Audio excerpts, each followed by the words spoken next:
چی میشه که من میگم فردی افسرده است؟ نشده شما تا حالا صبح از خواب بیدار بشین و اون روز حال و حوصله‌تون اوکی نباشه؟ یعنی حوصله نداشته باشین که از تخت خوابتون بیاین بیرون، یا اصلا بگین دوباره یه روز جدید. در افراد افسرده این اتفاق ممکنه هر روز بیفته.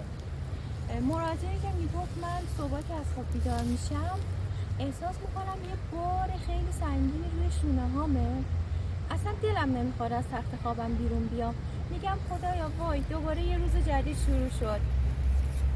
احساس غم، احساس ناامیدی، احساس گناه، احساس بی‌ارزشی. وقتی به اینجور آدما میگی که یه کار جدیدی رو شروع کن، تو که این همه مهارت داری، بیا دست به یه کاری بزن، دست به یه اقدامی بزن. ببینید همیشه اینطور نیست که انگیزه قبل از اون عمل من باشه. منظور من از عمل اون فعالیتی که من انجام میدم. گاهی اوقات انگیزه بعد از یک کار انجام میشه. یعنی من یه روزی شروع میکنم به پیاده روی، انگیزه پیدا میکنم که دیگه چه حس خوب بهم داد، روزهای دیگه میام پیاده روی. اگر در اطرافتون افراد افسرده هست، سعی کنید اینا رو حمایت کنید.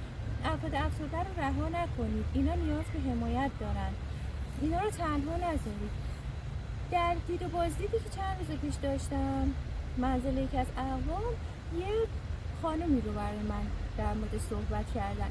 میگفتن که این خانم چند سال پیش ما وقتی که میرفتیم خونش اصلا تمایلی نداشت ما رو ببینه و حال و حوصله نداشت. یعنی با صحبت هایی که در این باره داشتن من متوجه شدم که انگیزه اون خانم چیزی غیر از افسردگی نبوده. یعنی این نبوده که بخواد با اینا غرض شخصی داشته باشه یا ازشون متنفر باشه.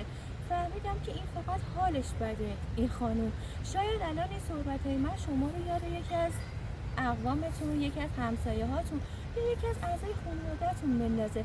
ببینید این افراد رو اگر خودتون حال خوبی دارین، اگر خودتون از حال روانی خوبی برخوردارین که انشالله باشین، اینجور افراد رو رها نکنید، از اینا کینه به دل نگیرید. خود همین کینه ورزی، کینه به دل گرفتن خودش یکی از همین مؤلفه های افسردگیه. افراد افسرده خاطره 30 سال پیش همینجور عین مته تکرار میکنه، میاد برای همسرش میگه تو 30 سال پیش این کار کردی، تو این کار کردی، وقتی ما رفتیم اینجا اینطوری با من رفتار کردی. ببینید اگر من مغز سالمی داشته باشم نمیام مدام نشخوار داشته باشم، نشخوار فکری داشته باشم و بیام حال خودم و اطرافیان خودم رو خراب کنم. بخوام به یکی دیگه از مؤلفه های افسردگی اشاره کنم، این هستش که من مدام کارامو به تعویق میندازم. اگر یه مهارت خوبی دارم میتونم گاهی اوقات یه کارآفرین بشم. خیلی از شماها شاید برای خودتون یه هنرمند باشین، شاید بتونید یه کسب و کار جدید رو شروع کنید، شاید بتونید یه آنلاین شاپ بزنید، اما چرا هی مدام به تعویق میندازید؟ امروز نه فردا. یکی از راه‌های غلبه بر افسردگی اینه که من همین الان اقدام کنم، همین امروز یه کار کوچیک انجام بده، همین الان یه برگه بردار، اون کارهایی که همیشه توی ذهنت داری، اون رویاهایی که داری، اهداف بلند مدت، کوتاه مدت خودتو بنویس و برای خودت یک برنامه‌ریزی داشته باش. نذار که افسردگی تو رو محکوم به شکست کنه. یه مسئله دیگه در مورد افراد افسرده این هستش که اینا وقتی که وارد فاز افسردگی میشن دیگه مثل قبل با دوستای خودشون روابطشون رو ادامه نمیدن. مثلا من دوستم بهم زنگ میزنه، همیشه میرفتیم کافه، پای کافه بودم. الان وقتی که چند هفته از افسرده شدم اینا رو به بهانه‌های مختلف میپیچونم، نمیام، ولی برای خودم یه دلایلی میارم که دوستم باور کنه. فرد افسرده دیگران رو میپیچونه.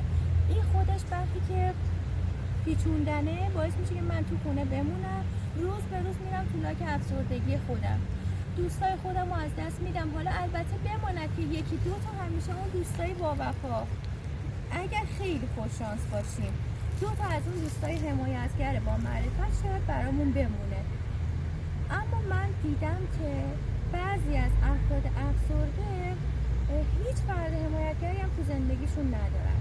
حالا اگر هم همچین فردی وجود نداره، شما نباید ناامید بشید.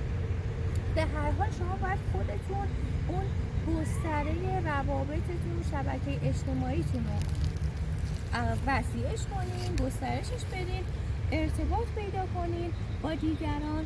همین دوستی ها، همین ارتباطات، همین یه احوال پرسی حالتون رو خوب میکنه. این که من بخوام همش فقط تو لاک خودم فرو برم، منزوی بشم، اینا نتیجه خیلی خوبی براتون رقم نمیزنه. شما اگر حوصله‌ام که نداری، یه کار ساده رو شروع کن. همین الان پاشو 20 دقیقه پیاده روی.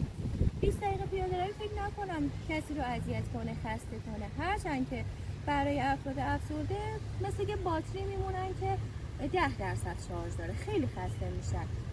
یعنی من هدفم از بیان این صحبت اینه که میخوام بگم من حال شما رو درک میکنم که چقدر حالتون بده، چقدر انرژیتون پایینه، اما اگر تصمیم بگیرین میتونین بر افسردگی غلبه کنین.